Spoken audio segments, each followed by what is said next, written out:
Hello and welcome to the Posers Podcast, the place where we skip the fluff, say the quiet parts out loud, and dig into what really matters. This is where photography, psychology, and business collide. I'm Jody, your host, and I'm bringing you my raw takes, hard wins, and a whole lot of unfiltered honesty about what it takes to build a photography business that actually connects and makes money. So ladies, grab your headphones and get your tits up and your ears open because we are going to build something really incredible together. Well, hello, my beautiful posers, and welcome back to another episode of the Posers Podcast.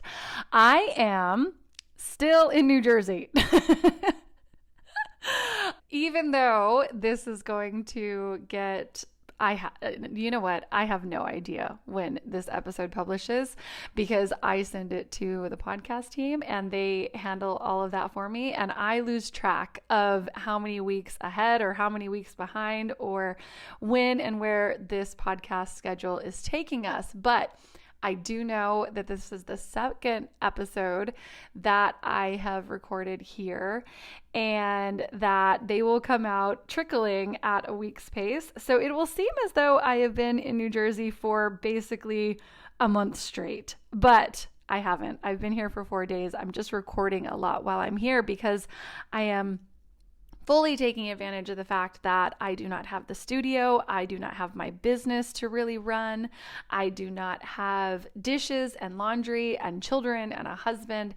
I don't have any of the outside pressures of world happening to me right now because I'm sitting inside of a cute little Airbnb. So while I have the time, I am going to crank, especially because I know that we are all coming up on a very busy fall season. So the more that I can get myself ahead, the more I am going to take advantage of that. So 3 families flew me across the country to photograph them. Now, obviously, sure, I am a good photographer. I know how to make people look good in front of my camera, but that's not the whole entire reason why I'm here. They didn't book flights, coordinate weekends, and hand me their family legacy, basically, just because I can click a shutter button. They booked me because of authority, because of presence, because of the way that I built myself online to not be just, quote unquote, a photographer, but I make myself the photographer that they have to have. And that's what this episode is about. I want to walk you through exactly how this all came together, the booking, the planning, the execution, and also the financial side. Because if you've ever wondered, would flying across the country even be worth it? The answer is yes, if you've built your business the right way. So we are going to split this episode up into a few parts. And part 1 is going to be how I booked these families. And here's the truth. All 3 of these families were already part of my JN family. Okay, 2 of them were past wedding clients. One of them is actually another photographer who has followed me for years and years, and she's also already booked me multiple times for other shoots. So they didn't just come out of nowhere. I am not running ads in other cities. I'm not blogging. I'm not doing anything that would have made these people in New Jersey want to book me, except for the fact of my online presence. Because even the families who booked me that I already had them as clients from their weddings, they came to me because of that authority and that consistency that I am always running through my social media. Okay. But they've also all come because I nurtured them over years. I didn't disappear after their wedding, and I stayed front of mind. I engaged with them on social media. I comment on their posts. I DM them whenever I see something in their life is happening. They've been part of my journey just as much as I have been part of theirs. And that's the real lesson here. The most important part of social media is being social. It's not just posting pretty reels or shouting book now, or I'm running mini sessions. It's connection. It's staying visible and consistent enough that whenever a big moment comes around, I am the first person that they think of. Authority isn't some kind of like, I don't know, a magic label that falls onto you. Authority is built brick by brick through consistency, presence, storytelling, and the psychology of how you position yourself online. So when these families wanted updated portraits, there was no Google search. There was no shopping around. There was no comparing me to the local competition. They came straight to me. And here, well, two of them did. One of them, I reached out because I knew I was going to be on this side of town. But on this side of town, as if I just drove myself across the railroad tracks. No, that I was on this side of the country. But the biggest thing is that I didn't have to pitch them on flying me in. They requested it. All I had to do was say yes, basically. And I gave them what my standard session fee is, which is $997. And then I made sure that because I was booking multiple families in one trip, I made sure to tell them like, hey, I'm not going to nickel and dime you. I'm not going to make you cover my travel costs. I'm not going to make you cover the amount of time that I'm spending over in New Jersey. I treated them exactly like my normal clients get treated in my own city. Okay. Here's why I do it this way. Not only do I know that the back end sales will make it worth my while, but I'm also training my audience to see that this is normal, that I can and that I will fly out for sessions.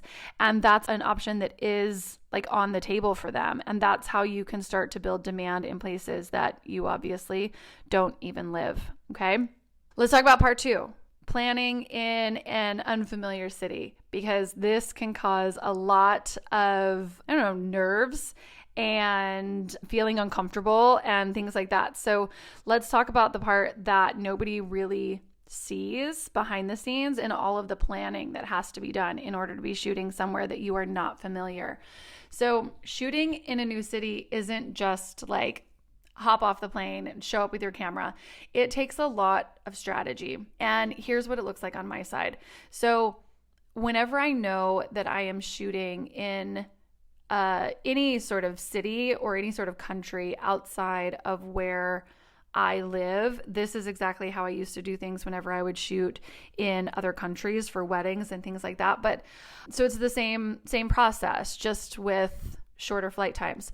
So I start with a really broad Google search of popular spots that would normally be like the areas that we would be going to, thinking about like state parks, thinking about state beaches, thinking about like the broader idea.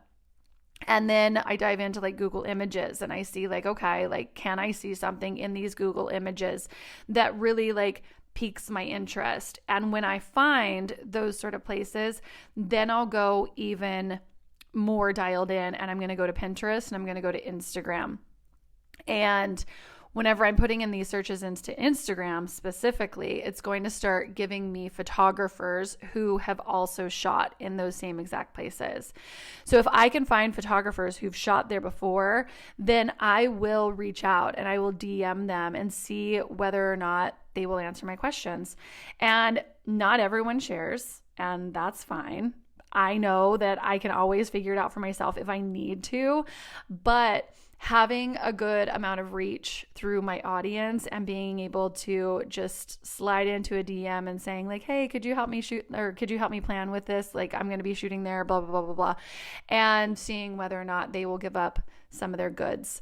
Usually I fly in a day early just to scout, because trust me, what looks like a dreamy spot on like Pinterest or Instagram or somewhere, you can very quickly realize that they have either photoshopped a lot of the crowd or photoshopped some eyesores out. I actually figured that out this weekend in general.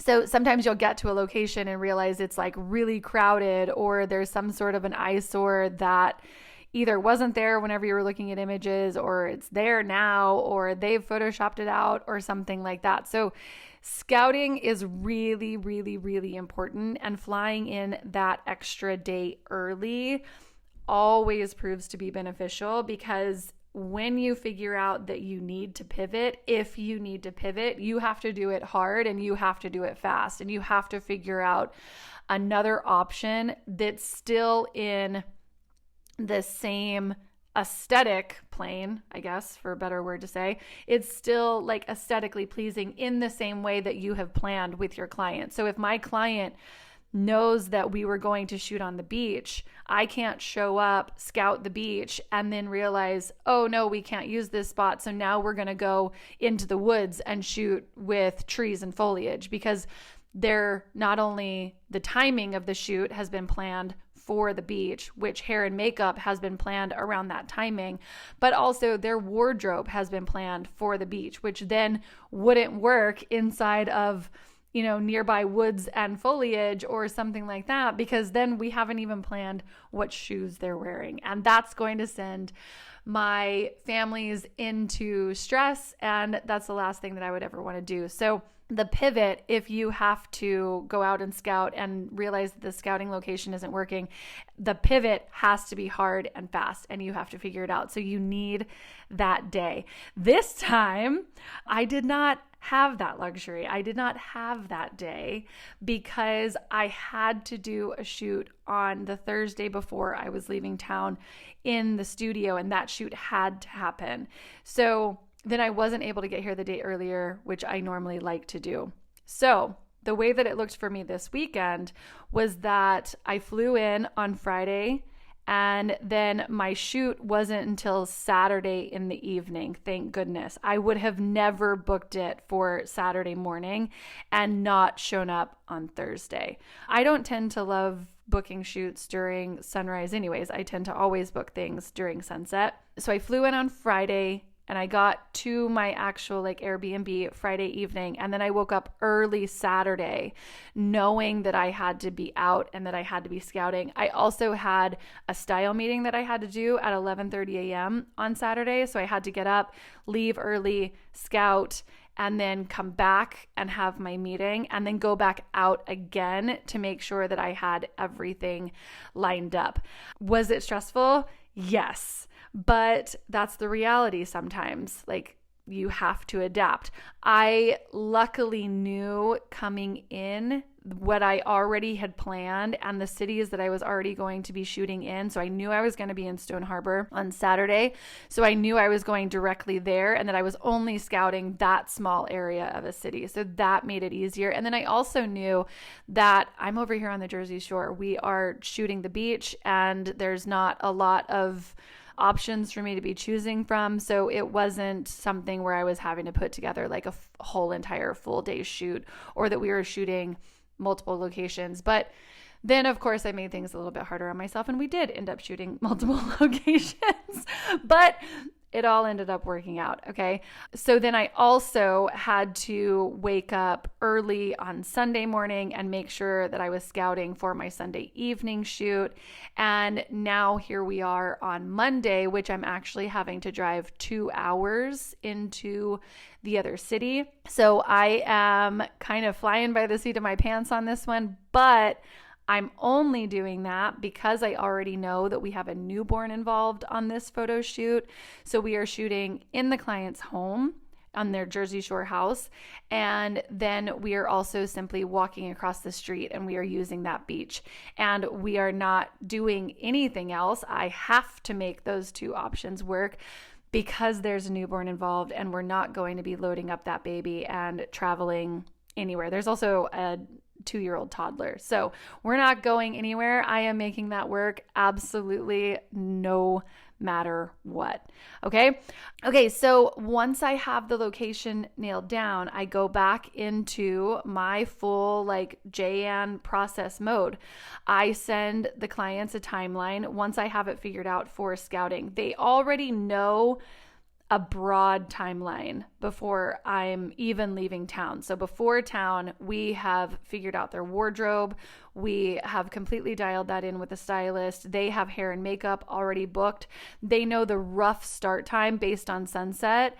But once I have the whole entire timeline really nailed down, I will send over, and it's so super simple, a text, and I also put it into a shared note that I have with my client where all of our information is all in one place. But I'll send over a text that just says, here's what I found whenever I was scouting. Here's your arrival time. Here's the GPS coordinates of where you are actually parking your car and where I will meet you. Here's the time that we're actually going to start shooting. Here's the time if we're leaving that location and going to a new location. And then here's the time that sunset happens and the time that we're wrapping everything up. Okay. Gear-wise, I travel pretty light but smart. Actually, except for like my laptop and card readers and all of that sort of stuff, this is also what I travel with to shoots within my own city. I always have 2 cameras. I always have 2 lenses. I have 3 batteries, 6 memory cards. And then whenever I'm traveling, then I have a card reader and a laptop. And I also always have my phone stand so that I can get BTS content, right? Definitely enough to cover me if something breaks, but not so much that I'm hauling like a whole entire set of gear that I would take for a wedding. Okay. All right. So part 3, executing the actual day. Here's the part that always surprises people. I get nervous. I really do, especially whenever I am shooting in a new city. Imposter syndrome can creep in, and it feels foreign to not have that comfort blanket of going to my usual go-to spots, or knowing that I know where the sun is going to set. The amount of lifeguards that I asked this weekend, where does the sun set? Like, which part does it set over the water? Is it setting over? And I was so confused because I'm on the Jersey Shore, and everything on the Jersey Shore obviously points out to the Atlantic Ocean. So the sun is not supposed to set over the water at all. The sun is supposed to set away from the water because on the West Coast it sits over the water. But last night, whenever we were shooting in Cape May, it set over part of the water, and the geography of it all has my head spinning. But that sort of stuff can really creep in, and it can make me feel anxious, and it can make me feel nervous, and also to not have the safety net of my own schedule. Like on Saturday's shoot, the weather was not great at all. I'm talking 25-mile-per-hour gusts on the beach. So we had sand flying, we had overcast skies. If I was in my own city and I had access to my full calendar, it's a shoot that I probably would have rebooked, but knowing that I can't, it adds a whole other level of stress. I actually even considered, should we move this shoot to be a sunrise shoot the following day so that I knew that I was delivering like my standard luminous, light-filled, like gorgeous work, but the next morning wasn't looking any better weather-wise. So that sort of stuff makes me nervous. But the second that I start shooting, it's almost as if it's not even almost as if, it is the fact that photographer Jody just takes over. I've been doing this for so long that it's like autopilot, and my style doesn't change just because I'm on the East Coast. My brand doesn't change. My brand is my style. That consistency is what these families are paying for. But what does change is my level of creativity. I get to play with new elements. Like yesterday, I had clients who could lay down inside of these dune plants, which was I absolutely geeked out, and I cannot wait to get home and see what these images look like edited. They're going to be some of my favorites that I've probably ever done. But that's something that I never get to do in the Vegas desert. So that's the fun part, is that my creativity can really start to develop a little bit more. And also, this is a sidebar to this whole entire podcast, but what I'm noticing too is that what I do in the studio seems to be so much different from what I do on location, because in the studio, I have obviously a wall that people can lean against, which you never really have unless if you have a tree or a fence or like something like that. But the way that I stack people in the studio is different than how I shoot, because usually I'm off in a desert location somewhere. I don't usually ask people to sit down. I don't usually ask them to lay down. I don't usually ask them to do like things like that when we're in the desert. But this weekend, I've really noticed how much my studio work is now starting to impact my on location work. And you're starting to see like this little blend of both of those bodies of work sort of coming together. And that part is really fun. And I think that part of that was because I was shooting on the beach this weekend, and there's so much more flexibility about sitting and laying and standing in sand versus asking somebody to, I don't know, lay on top of a cactus, right? But it really is. It's the fun part of shooting somewhere new, is seeing that your creativity really sort of like takes off in a different direction. As far as like the financial side, let's talk about that a little bit. The trip cost me probably about $3,000 in order for me to fly from Las Vegas, my flights, plus 4 nights into like a nice Airbnb, good food, a rental car. Could I do it cheaper than that? Sure. But I'm almost 44 years old. If I'm leaving the comfort of my home, 1, I want to enjoy myself, but 2, I want to be really comfortable. So I'm at the point in my life where if I'm going to fly across the country, it is going to be done comfortably. So if I'm spending about $3,000 just to make these shoots happen, we also have to remember that my clients have paid me about $3,000. They're paying me $997 for their session fee. So, and I had 3 clients. So that right away is just a wash, and I'm at 0, right? I know that my average per family is about $4,000. So on the back end, I mean, so 3 families, that's $12,000. So I'm still looking at having most of that as straight income into my business, right? But also, these aren't just any clients. They're families who have already invested well above my averages before. One of them has actually spent over $15,000 with me before. So the financials make sense.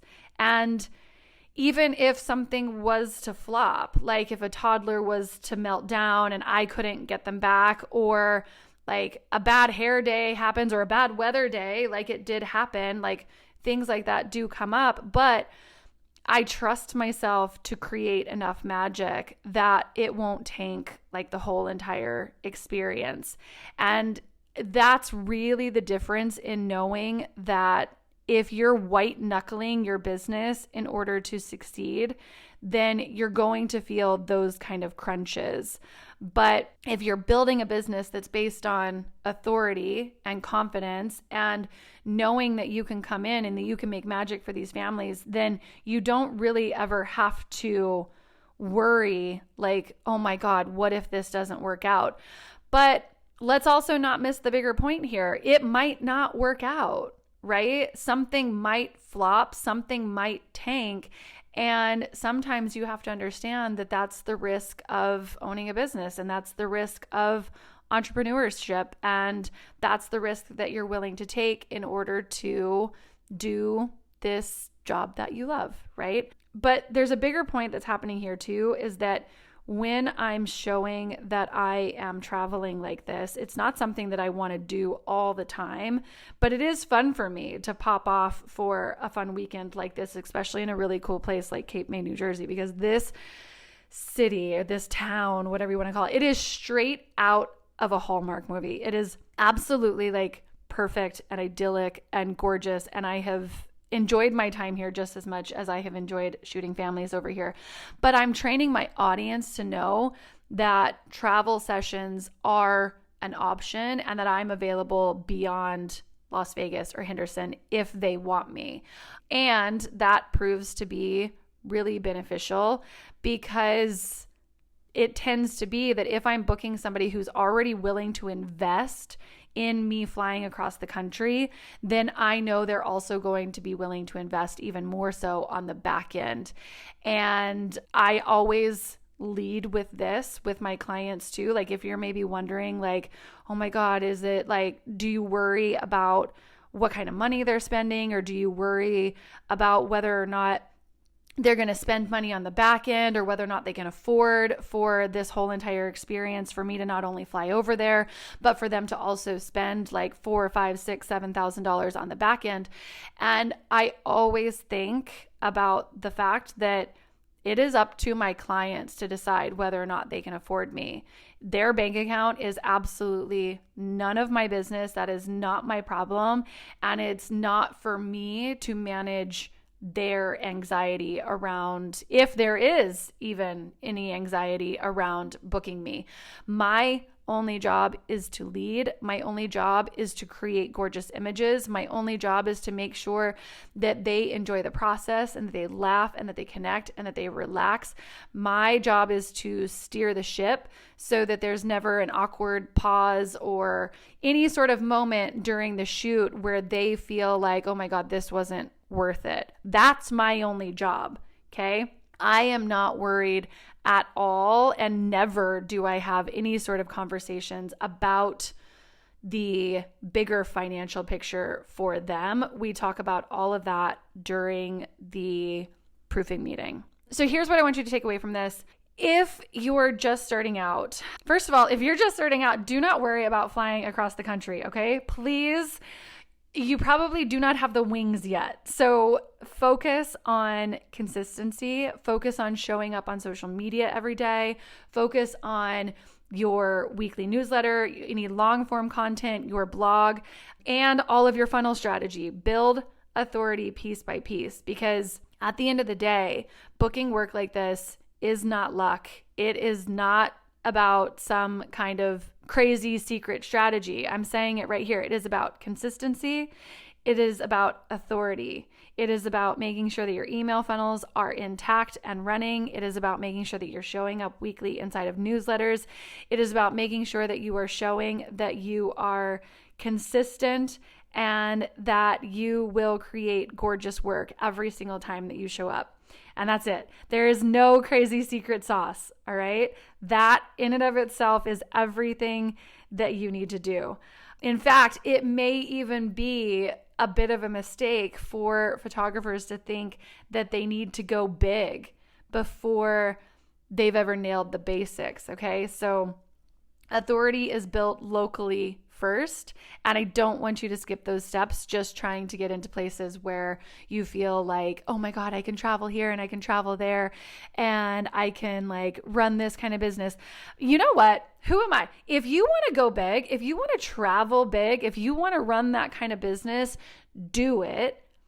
But just know that you're going to need to get your feet wet first. You're going to need to grow some wings first. And then, you know what? Pop off. Pop off and go and have fun and build it in that kind of way. Because I've also always said on here that no matter what, every type of business that you want to build always works, so long as you are showing up with consistency and authority. Now, with all of that being said, this podcast might have sort of, I don't know, dug up or conjured up a bunch of questions that you might have. And if you have not noticed, if you have not taken the opportunity to simply hit reply to that newsletter that comes out every single Tuesday, letting you know that there is a new episode waiting for you. If you haven't taken the opportunity to do so, hit reply, and you will be very nicely surprised that you will get a response from me, because I respond to every email that comes in, especially from the podcast. It is directly connected to my personal email, not the team's email. So if questions have come up while I'm going through this, because I understand that a lot of questions tend to follow when I talk about process and procedures, go ahead and hit reply and I will get back to you. And who knows, maybe it will spark a conversation for next week's episode.